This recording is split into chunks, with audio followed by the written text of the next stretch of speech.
3, 2, 1.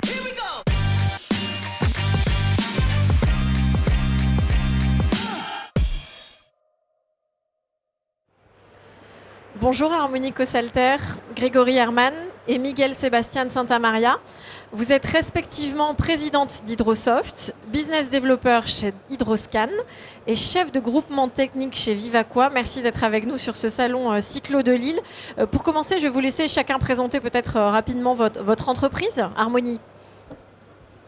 Bonjour Pauline, j'ai fondé Hydrosoft, qui est une société qui est distributeur de solutions logicielles pour la gestion de l'eau, qui est vouée à amener sur le marché français des solutions innovantes, performantes et qui ont une réelle plus-value par rapport à l'existant. Merci. Grégory Herman, donc Hydroscan. Oui, tout à fait. Donc, Hydroscan, c'est une société belge active dans le secteur de l'eau. À la base, on est plutôt un bureau d'études, consultance, mais ça fait quelques années qu'on est éditeur de logiciels et qu'on développe nos propres solutions technologiques dans le secteur de l'eau. D'accord. Miguel Sébastien Santamaria pour Vivaqua. Oui, bonjour. Vivaqua est une entreprise publique belge, active en Wallonie pour la production et à Bruxelles pour la distribution et l'assainissement. Pour ma part, en distribution, je m'occupe de la permanence accident, les recherches fuites et le suivi des performances réseau. Alors, la recherche de fuite, c'est justement ce dont on va parler aujourd'hui, de la solution Leak Redux, qui a été développée donc, par votre entreprise, Grégory Herman. Est-ce que vous pouvez nous présenter Leak Redux et son fonctionnement ? Oui, donc Leak Redux est une solution innovante qui permet donc de détecter les fuites sur les réseaux d'eau potable. Alors, c'est une solution intelligente composée d'un algorithme qui fonctionne dans le cloud. Et donc le but, c'est qu'on va comparer les données, c'est connecté avec les données en temps réel de débit, qu'on va comparer avec le profil attendu de consommation d'eau. Suite à ça, en fonction des différences, on va pouvoir détecter donc, les fuites et principalement les fuites invisibles. Et on va générer des alarmes. Ce qui fait que l'opérateur, derrière l'interface, va être informé des secteurs pour lesquels des fuites sont observées.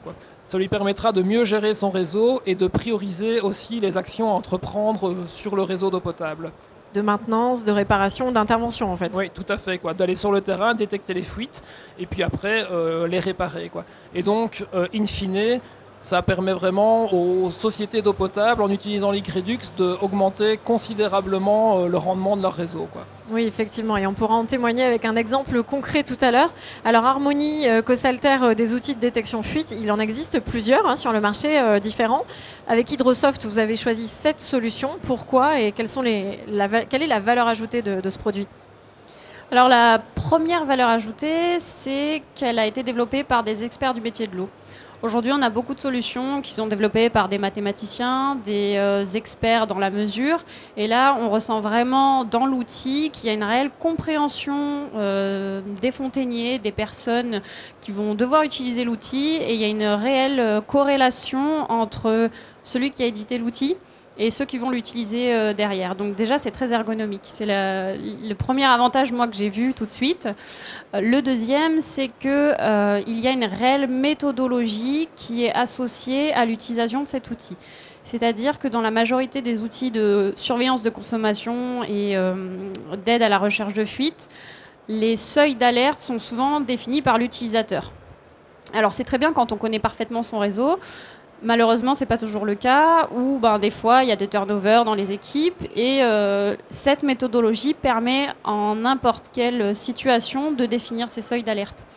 Le troisième point très fort de cet outil, c'est qu'il y a un aspect socio-économique, c'est-à-dire qu'on va essayer de prioriser la recherche par rapport à de l'économie d'eau et aussi du coût d'argent parfois lors de la production, mais il y a également cet aspect social qu'on peut ajouter pour par exemple sur 2 secteurs qui vont fuir un petit peu de la même manière, prioriser par exemple des ressources d'eau souterraine par rapport à des ressources de surface, surtout aujourd'hui comme on le voit avec le changement climatique où on peut avoir des pénuries d'eau. On va pouvoir jouer sur cet aspect socio-économique. Parce que c'est des données qu'on connaît grâce à cet outil. Oui, voilà. Les collectivités connaissent les secteurs par quelles sources sont alimentés et nous, à l'implémentation, on va pouvoir discuter avec eux et proposer cette pondération pour que ça puisse ressortir directement dans les alertes. D'accord. Alors, on va pouvoir encore plus concrètement comprendre les bénéfices de cette solution avec vous, Miguel Sébastien Santamaria. À Bruxelles, depuis quand et pourquoi vous êtes-vous tourné vers cette solution ? Alors d'abord, pourquoi Vivaqua cherchait un logiciel de monitoring. Nous avions déjà des enregistrements de données, mais nous n'avions pas de courbe de référence ou d'indicateurs qui permettaient de prioriser un secteur par rapport à l'autre. Et donc, l'ICRIDUX offrait ça et ça nous intéressait. On a commencé à travailler avec eux début février 2021 en fait. Et on a implanté le programme et en juin, tout le réseau de 2400 km à Bruxelles était couvert par les différents fingerprints présents dans le programme. Donc là, on en est à un petit peu plus d'1 an d'utilisation. Vous pouvez déjà faire des premiers bilans, avoir un retour d'expérience. Qu'est-ce que ça dit ? Oui, en fait, le programme est efficace pour tout type de fuite. D'une part, les fuites d'une certaine importance nous sont signalées à l'aide d'une notification. Il ne faut pas des fuites catastrophiques non plus. À partir du moment où on a une augmentation de 2 ou 3 mètres cubes heure, ça nous est notifié et ça se remarque. C'est déjà considéré comme une fuite assez importante. Et puis, il y a surtout l'intérêt de l'accumulation des petites fuites qui, elles, nous sont signalées autrement. C'est-à-dire qu'on a le réseau qui est sectorisé et chacune de ces secteurs a plusieurs indicateurs. Et ces indicateurs sont très faciles pour envoyer les gens sur le terrain aux bons endroits, dans les bons secteurs, là où on aura finalement le plus d'efficacité pour retrouver des fuites. Une simple priorisation, mais c'est capital et ce n'était pas évident à faire sans ce genre d'outils de monitoring. Donc vous avez réellement et régulièrement des alertes intéressantes qui vous permettent d'intervenir ? Absolument.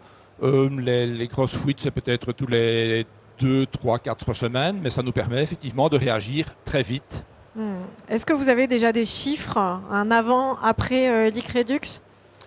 Oui, alors avant, nous avions déjà à Bruxelles de très bons rendements, de l'ordre de 87% sur une moyenne de 10 ans. 2020 était un peu inférieur avec 86,3%, mais alors en 2021, on a eu notre rendement record de 90,8%, c'est-à-dire de l'ordre de 3% au-dessus de notre record précédent. Alors bien sûr, il y a peut-être une influence due au télétravail, due au confinement, les conditions climatiques et le décalage entre les relevés et les années civiles.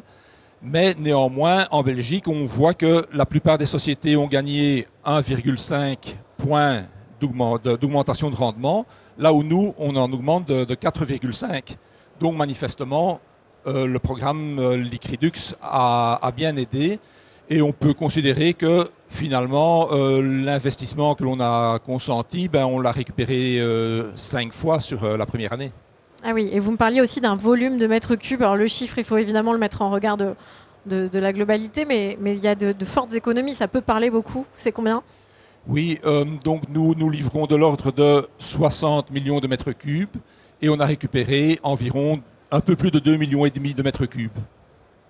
Donc l'investissement est rentable rapidement. Harmonie, vous vouliez préciser quelque chose peut-être sur des retours d'expérience ? Non ou... Pardon, j'ai cru. Grégory, Herman, est-ce que vous avez d'autres, vous aussi, retours d'expérience concrets comme ça de vos clients ? Peut-être encore une précision oui. Sur le retour sur investissement. Nous, en fait, Vivaqua est un très gros producteur d'eau. Donc, nous produisons notre propre eau. C'est encore sans doute plus important pour les compagnies qui doivent l'acheter à une compagnie tierce. Mais donc, nous, les mètres cubes ont quand même un coût en taxes ou en énergie qui doit être consacré pour amener l'eau. D'accord. Oui, d'autres retours d'expérience, d'autres clients peut-être ? Oui, donc d'autres clients, c'est un peu les mêmes retours. Alors c'est moins chiffré. Pourquoi ? Pour la simple et bonne raison que c'est au niveau de Vivaqua Bruxelles, la totalité du réseau est couvert par l'ICRIDUX. Chez nos autres clients, on travaille plus de façon progressive et c'est aussi des clients qui ont des réseaux beaucoup plus grands. notamment Watergroup en Flandre, où on est sur 40 000 km de réseau. Et donc là, on a déjà équipé une bonne partie du réseau, mais tout n'est pas encore fait, quoi. Mais donc les retours sont aussi concluants que l'expérience ici qu'on a vécue avec Vivaqua, oui, tout à fait. En termes de rendement notamment. Harmony Cossalter, donc vous développez la solution en France. Est-ce que ça peut s'adapter, se déployer comme en Belgique aussi facilement ? Oui, il n'y a aucun problème de le déployer en France. Tout simplement, pour le déployer, il faut simplement avoir de la sectorisation. En France, la majorité des collectivités, des gestionnaires de réseau ont mis en place une sectorisation. À partir du moment où on va avoir accès à ces données de sectorisation, donc au compteur des bimètres de sectorisation, on va pouvoir mettre en place cette solution et pouvoir commencer à analyser les données. Donc il n'y a vraiment aucun frein aujourd'hui à mettre en place cette solution en France. Et au niveau d'Hydrosoft, est-ce que vous proposez un accompagnement spécifique, des petits plus, vous me disiez ? Oui, tout à fait. Alors, premièrement, lors de la mise en place, avant de mettre en place à grande échelle, en général, on propose plutôt de mettre en place un premier pilote, c'est-à-dire qu'on va mettre en temps réel sur une période d'environ 3 mois, 1 à 2 secteurs, pour voir un petit peu, pouvoir évaluer comment ça se passe, qu'il y a un peu une acclimatation à l'outil, je dirais. Et ensuite, on va prévoir un déploiement à plus large échelle. Et dans ces cas-là, la première année, Hydrosoft propose un accompagnement qu'on appelle monitoring. C'est-à-dire que la première année, on va être là derrière à regarder tous les graphiques, les alertes, ce qui va se passer en même temps que la collectivité et faire un rapport hebdomadaire pour pouvoir les aider à s'acclimater à la solution, un peu comme une formation très long terme pour qu'ils puissent s'assurer qu'il y ait une réelle utilisation et une réelle compréhension de ce que peut leur apporter l'outil, quelle que soit la personne qui doit l'utiliser. Donc même s'il y a un turnover des gens qui changent dans les services, nous on est là pour les épauler et pour que l'outil soit toujours utilisé, ne reste pas bloqué dans un coin après l'investissement. Oui, pour optimiser aussi au mieux toute cette information intelligente. Grégory Herman, il y a encore des innovations à venir sur Liquredux à l'avenir ? Oui, tout à fait. Donc nous, avec Hydroscan, on apporte sans cesse donc, des innovations aux solutions qu'on est en train de développer. Et donc plus spécifiquement pour Liquredux, donc on travaille pour la mise en place d'une interface de visualisation graphique. Donc ça permettra de bien visualiser les secteurs et notamment également en positionnant les capteurs, les débitmètres sur cette carte et avec la possibilité d'interroger ces différents capteurs pour savoir les débits, les niveaux, etc. On continue à développer aussi ce qu'on appelle la toolbox, donc une boîte à outils qui va permettre aux utilisateurs d'être encore plus autonomes, indépendants sur la façon de gérer les données dans l'interface Liquredux et notamment avec un module de sous-secteur, sous-sectorisation pour encore davantage mieux localiser les endroits où pourraient se trouver les fuites, quoi. Donc voilà, c'est le genre d'évolution qui continue à être apporté à la solution Liquredux.